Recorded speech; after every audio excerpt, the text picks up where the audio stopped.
আমরা আইএসএফ কর্মীরা মাথা উঁচু করে আবার সেই 6 লাইনের ওপর দিয়ে যাব।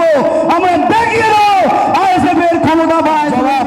আমি অনুরোধ করব এবারে আপনারা যখন যাবেন আর 6 লেনের উপর দিয়ে, আমরা ওই 6 লেনের উপর দিয়ে যাওয়ার আগে আমি আমার নেতৃত্ব যারা আছে আমাদের ভাঙড়ের সবাইকে বলবো, যেহেতু ভাঙড়ের মধ্যে 21শে জানুয়ারির দিনটা অতি স্পর্শকাতর এলাকা হিসাবে 6 লেনটাই উঠে আসবে, সেই জায়গায় যাতে প্রশাসনকে আমরা অবগত রাখবো, আমরা আগে থাকতে ইনফর্ম করব এবং সেখানে আপনারা সবাই বুক ফুলিয়ে নওশাদ সিদ্দিকী সাহেবের নামে জয়ধ্বনি দিতে দিতে, ইন্ডিয়ান সেকুলার ফ্রন্টের নামে জয়ধ্বনি দিতে আইএসএফ কর্মীরা মাথা উঁচু করে আবার সেই 6 লাইনের ওপর দিয়ে যাব। আমরা দেখিয়ে দেবো আইএসএফ এর ক্ষমতা বা আইএসএফ এর ছেলে। নওশাদ সিদ্দিকী সাহেবের বিরুদ্ধে অনেক কথা বললেও একটা কথা আমাদের সবাইকে মনে রাখতে হবে, নওশাদ সিদ্দিকী সাহেব যখন ভাঙড় বিধানসভা যখন এই পশ্চিমবঙ্গের বিধানসভার মধ্যে কথা বলেন, তখন কিন্তু বর্তমান শাসক দলের অনেক নেতা মন্ত্রী তাদের প্রস্তাব লাগলেও সেই বিধানসভা কক্ষের ভেতরে প্রস্তাব চেপে রেখে আমাদের বিধায়কের বক্তব্য শোনেন। এটাই হচ্ছে ভাঙড়ের বিধায়ক। আজকে তারা জয়ী ক্যান্ডিডেট আমাদের, তার জন্য আমি আপনাদেরকে সর্বপ্রথম ধন্যবাদ জানাই। আজকে আমরা এখানে উপস্থিত হয়েছি একটাই লক্ষ্য নিয়ে, সেই লক্ষ্যটা হলো আগামী 21শে জানুয়ারি আমাদের প্রতিষ্ঠা দিবস। সেই প্রতিষ্ঠা দিবসে আমরা উপস্থিত হব। আমাদের যে জায়গাটা হয়েছে সেটা হচ্ছে ভিক্টোরিয়া হাউসের সম্মুখে। তো এই কয়েকদিন আগে, গতকালকের আগের দিন পর্যন্ত সত্যি কথা বলতে আমাদের কিন্তু প্রকাশ্য জনসভা এই প্রথম। তার আগে ছোট ছোট কয়েকটা বুথ থেকে আমাদের ভাঙড়ে তারা পোস্টারিং করেছে, তারা তাদের ক্ষমতা মতো মিছিল করেছে। সবাইকে উঠে যাওয়ার প্রয়োজন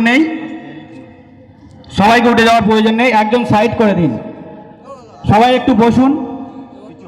আমাদেরকে মাথায় রাখতে হবে আমরা রাস্তার পার্শ্ববর্তী স্থানেই আমরা মিটিংটা করছি, যাতে কোনো যানজট না হয়। ওর বাইকটা একটু সাইড করে দিন, নাহলে যানজট হয়ে যেতে পারে।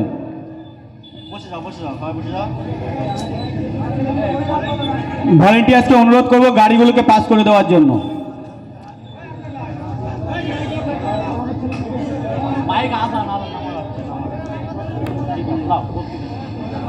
তো যে কথাই ছিলাম, আমরা দেখছিলাম গতকালকের আগের দিন পর্যন্ত আমাদের ছেলেরা যেভাবে প্রচার করছিল 21শে জানুয়ারি, তার থেকে বেশি শাসক দলের কিছু নেতৃত্ব তারা আমাদের থেকে বেশি প্রচার করছিল। প্রচারটা কি করছিল? যে এরা 21শে জানুয়ারি করতে পারবে না, কারণ নাকি আমাদের মিটিং পাস দেয়নি। তো আমাদের ছেলেদের থেকে দেখি তাদের দরদটা একটু বেশি হয়ে গেছে, মায়ের থেকে মাসির দরদ বেশি। তো গতকালকের পর আমাদের বিধায়ক এবং আমাদের রাজ্য নেতৃত্ব প্রমাণ করে দিয়েছে আইএসএফ এর জোর কতখানি। এরা আইনের ব্যবস্থার মাধ্যমেই আবার আমাদের 21শে জানুয়ারি প্রতিষ্ঠা দিবস সেই কলকাতার রাজপথে আবার হবে। আমাদের শুধু ভলেন্টিয়ারগুলো দেখুন, রাস্তা খুব স্লিপ হয়ে গেছে, একটার পর একটা গাড়ি পড়ে যাচ্ছে। শুধু ভলেন্টিয়ার্সরা থাক, আপনারা একটু বসুন।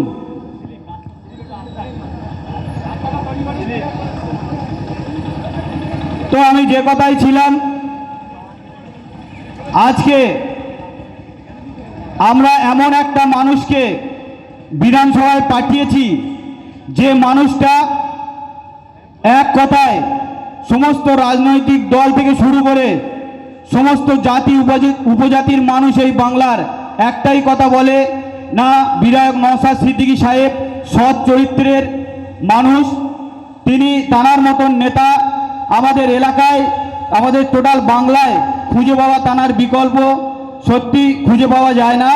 তো সেই নওশাদ সিদ্দিকী সাহেব যখন বিধানসভায় গিয়ে আমাদের ভাঙড়ের মানুষের কথা বলেন, আমাদের ভাঙড়ের উন্নয়নের কথা বলেন, আমাদের ভাঙড়ের হেলথ তাকে কিভাবে ডেভেলপমেন্ট করা যাবে সেই কথা বলেন, এডুকেশনাল দিক দিয়ে আমাদের ভাঙড়কে কিভাবে এগিয়ে নিয়ে যাওয়া যাবে সেই কথা বলেন, ইকোনমিক্যাল কন্ডিশনের দিক দিয়ে আমাদের ভাঙড়কে আরও কিভাবে শক্তপোক্ত করা যাবে সেই কথা যখন ভাঙড় বিধানসভার মধ্যে বলেন, আমাদের এলাকায় বা বিধানসভার বাইরে অনেক নেতা বিধায়ক আমাদের নওশাদ সিদ্দিকী সাহেবের বিরুদ্ধে অনেক কথা বললেও একটা কথা আমাদের সবাইকে মনে রাখতে হবে, নওশাদ সিদ্দিকী সাহেব যখন ভাঙড় বিধানসভা যখন এই পশ্চিমবঙ্গের বিধানসভার মধ্যে কথা বলেন, তখন কিন্তু বর্তমান শাসক দলের অনেক নেতা মন্ত্রী তাদের প্রস্তাব লাগলেও সেই বিধানসভা কক্ষের ভেতরে প্রস্তাব চেপে রেখে আমাদের বিধায়কের বক্তব্য শোনেন।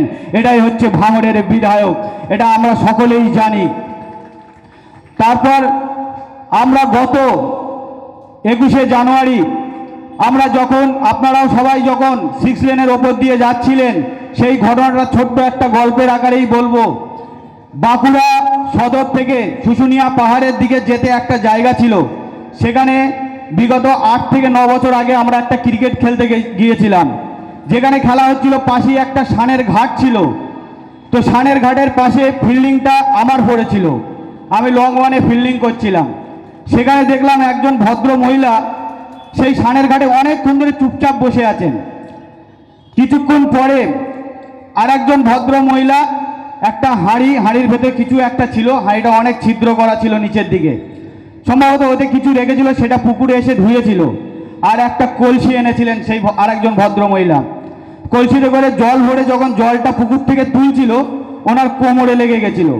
কোমরে লাগার সঙ্গে সঙ্গে উনি কলসিটা পুকুরেই ফেলে দিয়ে ঘুরে সেই যে মহিলাটা অনেকক্ষণ ধরে বসেছিল তার দিকে ঘুরে চেয়ে বলছে, দিদি তুই এই অপায়ার মতন এমনভাবে গালে হাত দিয়ে বসে আছিস, তোর জন্যে আমার কোমরে লেগে গেছে বলে ওখানে প্রচণ্ড একটা ঝগড়া বাদ বিবাদের সৃষ্টি হতে থাকে। তো গত 21শে জানুয়ারি আমরা যেভাবে 6 লেনে আমি ছিলাম, বা ওখানে ব্যাওটার নেতৃত্ব বাবলু ডাক্তার থেকে শুরু করে আমরা সর্বপ্রথম ওখানে ছিলাম, আমরা দেখেছি শাসক দলের কিছু নেতা তারা ওই ভদ্র জল তুলছিল যে ভদ্র মহিলা, তার মতন করে আমাদের পায়ে পা দিয়ে সেই দিন ঝগড়া বাঁধিয়েছিল। একটা মহিলা যেভাবে ঝগড়া বাঁধায় সেইভাবে। তার জবাব আমি অনুরোধ করব, এবারে আপনারা যখন যাবেন আর 6 লেনের উপর দিয়ে, আমরা ওই 6 লেনের উপর দিয়ে যাওয়ার আগে আমি আমার নেতৃত্ব যারা আছে আমাদের ভাঙড়ের সবাইকে বলবো, যেহেতু ভাঙড়ের মধ্যে 21শে জানুয়ারির দিনটা অতি স্পর্শকাতর এলাকা হিসাবে 6 লেনটাই উঠে আসবে, সেই জায়গায় যাতে প্রশাসনকে আমরা অবগত রাখবো, আমরা আগে থাকতে ইনফর্ম করব। এবং সেখানে আপনারা সবাই বুক ফুলিয়ে নওশাদ সিদ্দিকী সাহেবের নামে জয়ধ্বনি দিতে দিতে, ইন্ডিয়ান সেকুলার ফ্রন্টের নামে জয়ধ্বনি দিতে দিতে আমরা আইএসএফ কর্মীরা মাথা উঁচু করে আবার সেই 6 লেনের ওপর দিয়ে যাব। আমরা দেখিয়ে দেবো আইএসএফ এর ক্ষমতা বা আইএসএফ এর ছেলেরা কতটা কি করতে পারে। এইটুকু আশা ভালোবাসা রেখে আর একটা কথা বলবো, আমাদের এলাকায় পোস্টারিং করতে গিয়ে অনেক জায়গায় অনেক রকম বাধা বিপত্তি এরা পায়ে পা দিয়ে করছে, তবে পোস্টারিং করাটা আমাদের মূল লক্ষ্য নয়। মূল লক্ষ্য 21শে জানুয়ারির সভাটা সেই রাজপথে আমাদের সফল করা। পোস্টারিং যদি কিছু বুথে করলে যদি মনে হয় সমস্যা হবে, না করে সেই দিন বেশি বেশি করে আমরা লোক জড়ো করে যাব, এই অঙ্গীকারবদ্ধ হয়ে আমি আমার সংক্ষিপ্ত বক্তব্য এখানেই শেষ করছি।